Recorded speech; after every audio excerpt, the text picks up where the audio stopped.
This has probably been the biggest news that we have gotten for Jujutsu Kaisen ever since chapter 236. Once again, massive major spoiler warning. So if you want to steer clear of anything manga related, please skip away from this video. Other than that though, you have been warned. Mark chapter 264 as probably the biggest chapter ever. Yuji Itadori, the main character of Jujutsu Kaisen, has awakened an ability that we have been waiting to see since the beginning. The most highly anticipated domain expansion. I don't think anyone saw this coming, at least so soon. But oh my goodness, it is finally here. I'm extremely stoked to share the theories that I've come up with and the viewpoints that my friends and I have talked about. So instead of giving an introduction to what Jujutsu Kaisen is and who exactly wrote it, I'm just gonna dive right into the business. Let's begin. Let's start off with pages 16 and 17. A flashback to chapter 15 plays as Gojo explains it expends a ton of curse energy, but it has its merits. First off, you get a stat boost due to change in environment, sort of like a buff in a video game. Also, curse techniques imbued within a domain are guaranteed to hit. So right off the bat, our first clue is that whatever Yuji Itadori's domain is, has to play a part in him guaranteed hitting, which, if it wasn't obvious next, we see that Sukuna is inside of Yuji Itadori's domain. The environment looks like what most people would describe as a train station. We see this in pages 18 and 19. Something this out of the blue that Yuji Itadori was hiding. Yuji Itadori's smile and confidence in this situation, accompanied with the fact that this is something out of nowhere, is too exciting to just not talk about. But there's also something that I noticed within this chapter. If you see on page 19, Sukuna is seen wearing Itadori's clothes. Something that I would also like to point out, maybe as a side note, is that we see train stations almost everywhere. It's a possibility that train stations may have some type of symbolism, whether that's with Itadori's character or Yuji and Sukuna's dynamic as a whole, with Sukuna being the embodiment of destruction, and whereas Yuji is the complete polar opposite of that, almost like yin and yang. I'll start off with the first theory, Ash's speculation. Now, all domain expansions have some type of psychological connection with the user in terms of their abilities. Specifically a habitual obsession, so to speak, like Hakari and his obsession with gambling, or Nanami's overtime. You could even go to the extent of including Gojo Satoru's infinite void, which exaggerates the power gap between him and his opponent, overall putting him on a different level other than his enemies. However, regardless of the domain, Gojo Satoru still feels the same way about anyone he's ever faced. And that's all based around the narrative that society painted him as just the strongest, an unstoppable force. Quite literally the best to ever do it. Gojo Satoru has been told these things all his life, even ever since he was a child, to the point to where that's quite literally all he knows now. Seen by everyone as someone who is just ahead of the game, out of this world, or a cut above the rest, which shines some serious light on the Geto and Gojo breakup scene. But you should understand where I'm coming from at this point. Psychologically, in some shape or form, each domain has a connection to a character's persona. And since we know that Yuji and Sukuna are complete opposites of each other, we know that Sukuna is the embodiment of complete darkness. So then what would Itadori be? Enlightenment. Now, I don't necessarily have a finalized conclusion as to how this could relate to the guaranteed hit, but take a look at the hand sign that Itadori forms as he creates his domain. It's similar to Sukuna's, but what exactly is it? I found a Twitter post that said that Yuji's hand sign is that of Kshitigarbha, a bodhisattva that guides others to enlightenment before he does. Now, I don't mean this in any way disrespect.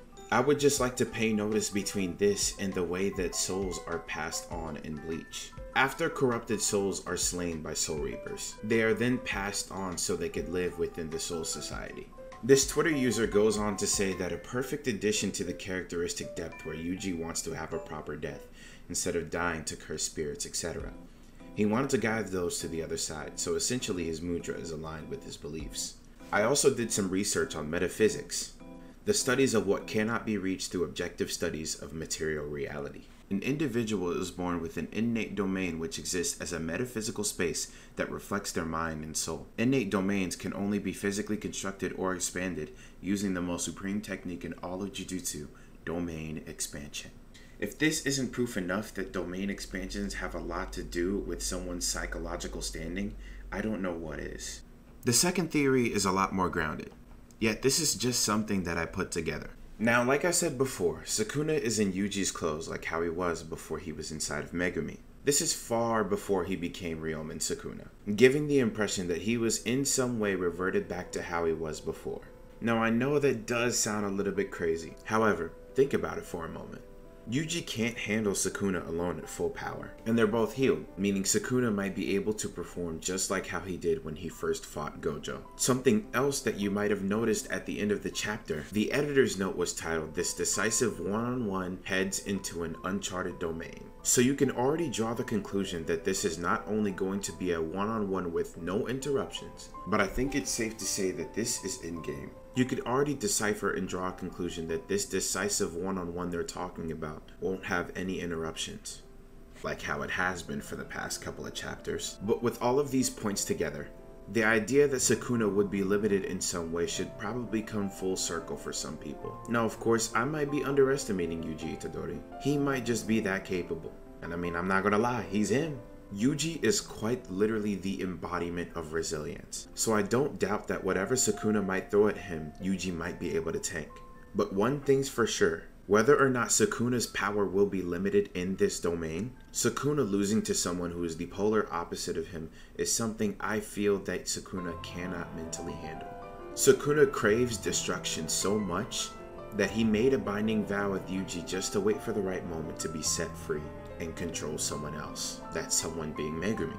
Not only that, but he didn't just do it for Maharaga's ability, but because he can control Megumi as much as he'd like to, without any condition of him being knocked out cold. If a villain of some kind is reaping until he sows, it shows the dedication towards what she or he wants in life. But the idea of complete darkness overcame by light is something Sukuna cannot mentally withstand.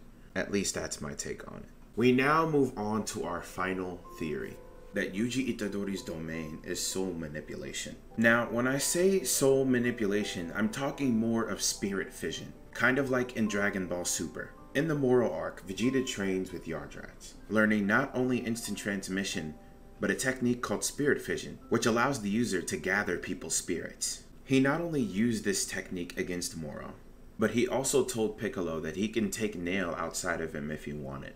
The idea that Yuji could possibly do the same thing comes from the similarity of environments between Gojo and Geto and Sukuna and Yuji. They're in a place seemingly similar to each other. Gojo and Geto are at what seems like an airport, whereas Sukuna and Yuji are at a train station. Some people have said both. An airport train station? But I've never heard of that before. Either way, this supports Ash's speculation in some way, considering the Twitter post he found said that this is the perfect addition to the characteristic depth where Yuji wants people to have a proper death instead of dying to cursed spirits, etc. It's a possibility he could have the ability to pass people on properly, or maybe even give them a second chance to live and then die properly. This isn't necessarily the same thing, but another tweet Ash found explains the possibility of Gojo's comeback. And I don't care what y'all have to say, it's a possibility. This tweet goes on to talk about how Yuji's inner domain is a subway station and Gojo's was possibly the airport one. If that were the case, then that would confirm that Gojo was still inside his own body, even after Yuta took over. Early on in the series, Yuji had ended up dying. We saw that Yuji and Sukuna were still inside of Sukuna's own inner domain. 24 hours later after Yuji's death. The idea that Gojo made a binding vow giving up one of his 6 eyes to return isn't necessarily out of reach. It's an idea, but what if Gojo was waiting for this to happen? Waiting for Yuji to finally unlock his domain expansion, so that when he returns, he could live knowing that he may have not been needed, and that the future of Jujutsu is in Itadori's hands. Personally, I like that theory. And I'll follow that delusion train just as much as I need to. Gojo could potentially come back. But I think that's all I've got for now. Thank you for watching this video. Once again, if you'd like, please go ahead and leave a comment on what you think Yuji Itadori's domain would be. Or you could tell me about Gojo's comeback-like ability, or maybe even just your favorite character in general. With that being said though, thanks for tuning in on Beyond Topic, and take care.